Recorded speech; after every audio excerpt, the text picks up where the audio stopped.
कैसे हो आप सब? Right, so next class, next day, and this is lecture number 17 और आज करेंगे न्यूमेरिकल्स ऑफ ऑस्मोटिक प्रेशर। ठीक है, मैं दोबारा वही बात कहूंगा, पहले कर लो वो पिछले सारे टॉपिक ऑस्मोसिस के अच्छे से क्लियर, फिर समझ में आएगा। ठीक है, आगा दौड़ पीछा छोड़ मत करना, स्टेप बाय स्टेप करना। अभी तो आपको पास पूरा रिकॉर्डेड मटेरियल है, दोबारा देख सकते हो, सुन सकते हो, तो परफेक्शन के साथ चलना। नहीं तो ज्यादा करने का कोई फायदा नहीं है, कम कर लो, अच्छे से कर लो, वो ज्यादा अच्छा होता है। क्वालिटी का जमाना है, क्वांटिटी का जमाना नहीं है। चलो, आप भी बोलोगे सर बोर करने लग गए, बातें करने लग गए आते ही। चलिए, तो न्यूमेरिकल्स करते हैं start. Numericals of osmotic pressure. तो न्यूमेरिकल्स ऑफ ऑस्मोटिक प्रेशर में पहले तो फॉर्मूले रिकॉल कर लो एक बार, मेरे को बता दो फॉर्मूले आपको याद है सारे? हाँ ठीक है, वेरी गुड। चलो एक बार सुन लो, फिर चलते हैं आगे, फिर आपको न्यूमेरिकल्स करवाते हैं। एक दो इजी करवाते हैं, फिर एक दो एडवांस करवाते हैं। आपको वर्कशीट्स भी सेंड कर दूंगा मैं, ये वीडियो के साथ ही वीडियो देख लो बस, फिर मैं आपको न्यूमेरिकल सेंड कर दूंगा व्हाट्सएप के थ्रू, न्यूमेरिकल भी सॉल्व कर लेना। ठीक है, आंसर की भी भेज दूंगा, कंफर्म करते रहो। पहले इजी वाले करवाता हूँ, फिर कुछ डिफिकल्ट वाले करवाता हूँ। आपके पास भी अगर कोई मटेरियल है तो करते रहना, ठीक है? ओके, नहीं तो हमारा मटेरियल अवेलेबल है, you can call and ask for the material. तो ऑस्मोटिक प्रेशर के क्या फॉर्मूले सिखाए थे मैंने, बताओ जरा वन बाय वन करके। एक तो मार्कर बहुत सारे हैं, मैं तो खुद ही कंफ्यूज हो जाता हूँ इतने सारे मार्कर्स में। एक है pi is equals to CRT, याद है आपको? सी को क्या बोलते थे? कंसंट्रेशन। किसकी कंसंट्रेशन? सोल्यूशन की। तो सोल्यूशन की कंसंट्रेशन किस पे डिपेंड करती थी? सोल्यूट के मोल्स। तो एनबी बाई वीआरटी।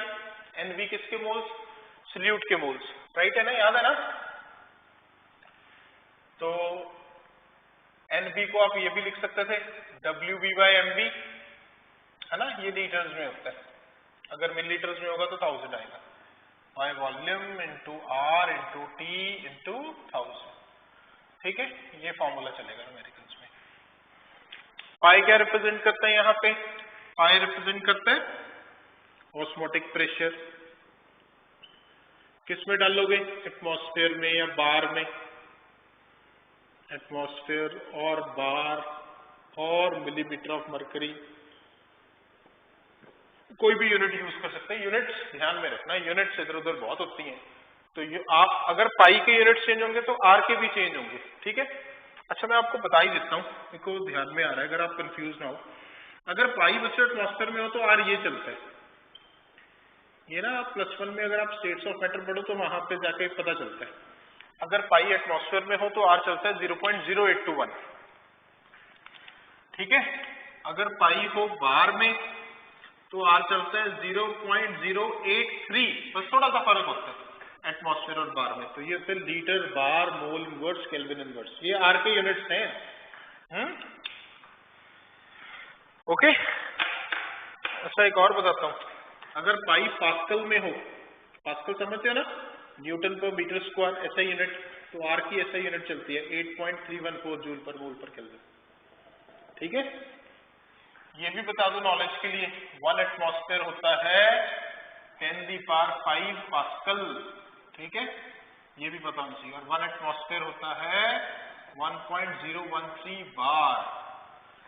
देखो वास्ट तो है साइंस, ठीक है ना, इसीलिए साइंस में इतनी मेहनत मांगते हैं, पर मुश्किल नहीं है, वास्ट। अलग अलग फर्क है दोनों में, पर वास्ट तो सारी चीजें हैं। किसी भी चीज में परफेक्शन में जाओ, क्रिकेट खेल लो तो वो भी बहुत वास्ट है, दिन रात प्रैक्टिस करनी पड़ती है। फुटबॉल खेल लो, क्रिकेट तो फिर भी आसान है, बाकी स्पोर्ट्स तो और भी मुश्किल है। ठीक है, तो परफेक्शन के लिए एक बार टाइम तो लगता है, पर फिर दुनिया आपके पीछे होती है। एक्सीलेंस के पीछे भागो तो सक्सेस झक मार के पीछे आती है। देखिए ना 3 इडियट्स, हाँ तो वैसे ही है कुछ। तो 1 एटमॉस्फेयर होता है 10⁵ पास्कल, 1 एटमॉस्फेयर होता है 1.013 बार। पाई अगर बार में हो तो आर इतना चलता है।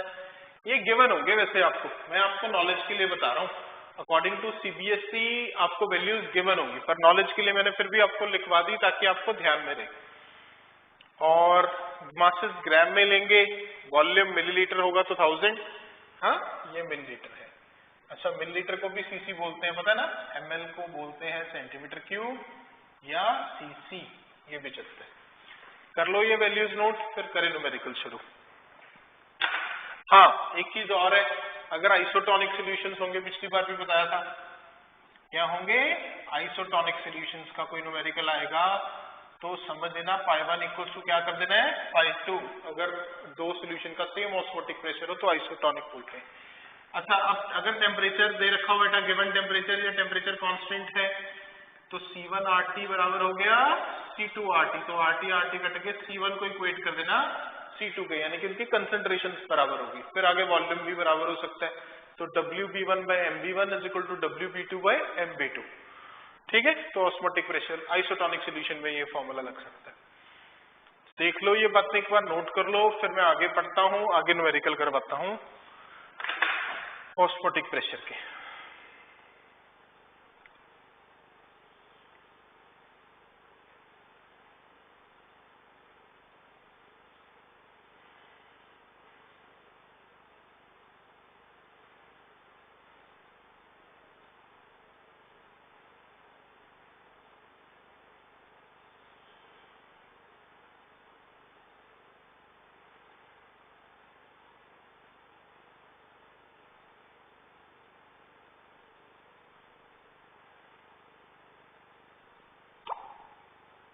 राइट, कर रही है फॉर्मूले नोट।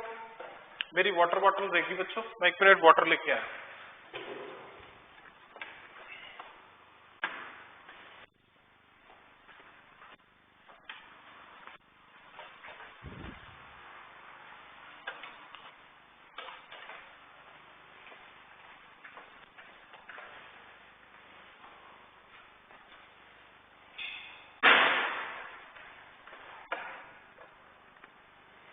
चलिए लिखे न्यूमेरिकल, आप भी लिखो साथ साथ में, हो जाएगा।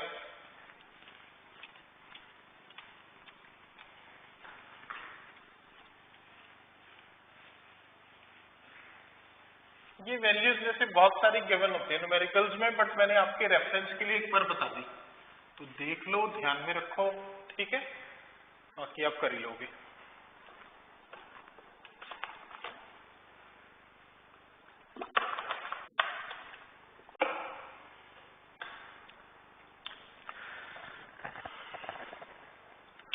तो फर्स्ट है 200 centimetre cube of an aqueous solution of protein. Aqueous मतलब पानी सॉल्वेंट है।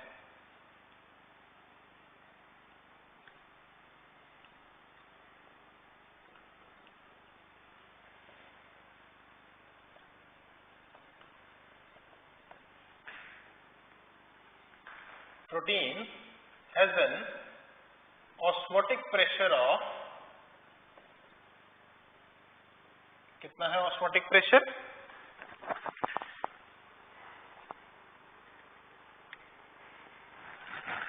2.5710⁻³ bar at 300 Kelvin।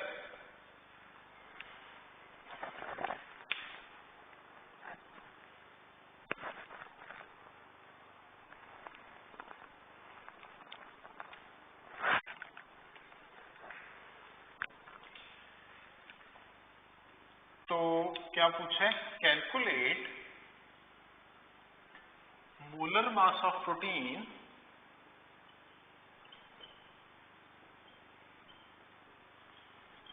if given solution contain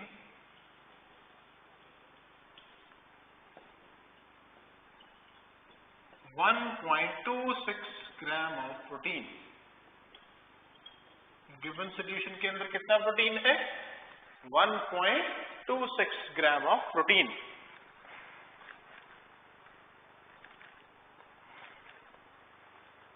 are की वैल्यू दे रखी है, जो मैं आपको बता रहा था, 0.083 litre bar mole inverse kelvin inverse.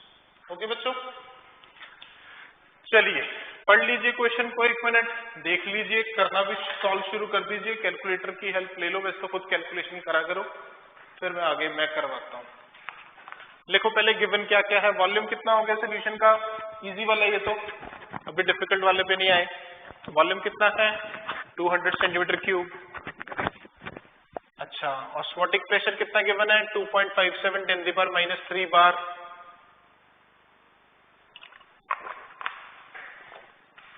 क्या फाइंड करना है, मोलर मास किसका, प्रोटीन का। प्रोटीन किसी एक्वस में है, मतलब वो सोल्यूट है ना, तो आपने, हाँ वो कितना ग्राम डिसॉल्व है 1.26 ग्राम। देखो सोल्यूशन,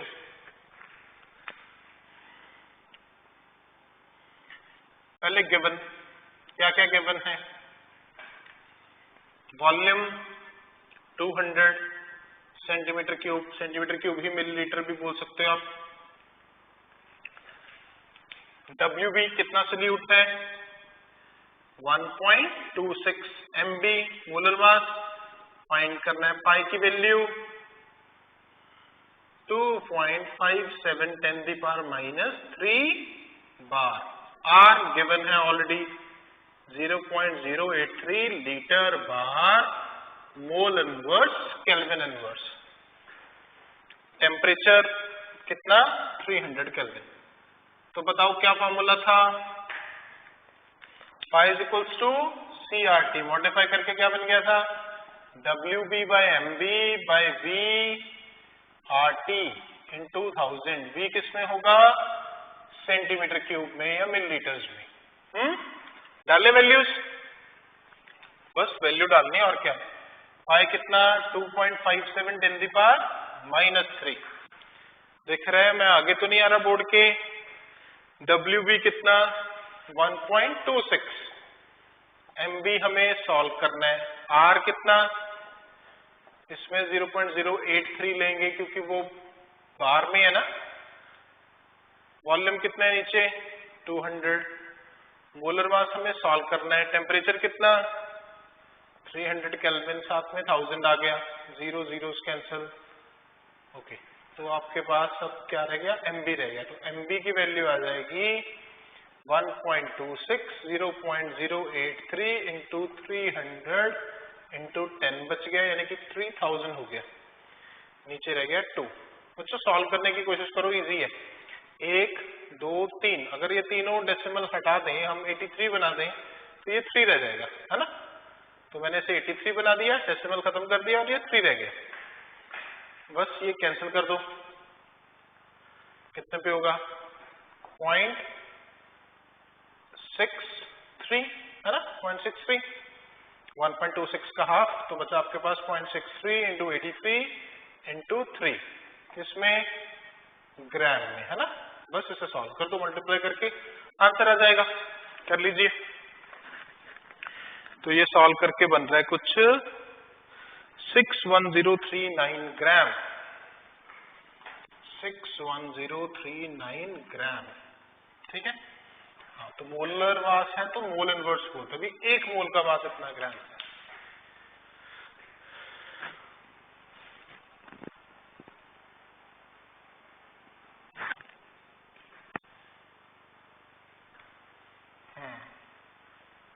हाँ सॉरी बच्चों, एक चीज रहेगी हमसे, तभी मेरे को कुछ गड़बड़ लग रही थी। ये वाली वैल्यू भूल गए हम 2.57, तो ये आनी थी, है ना, 2.57 10⁻⁻3।